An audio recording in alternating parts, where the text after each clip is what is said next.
Opat perkara nu kudu dikurangan. Hiji, ngurangan dahar jeung nginum.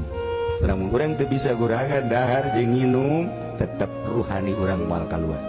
Nomor kedua, lamun hayang ruh urang timbul bersinar mengenal Allah, ngurangan sare, terutama ti peuting.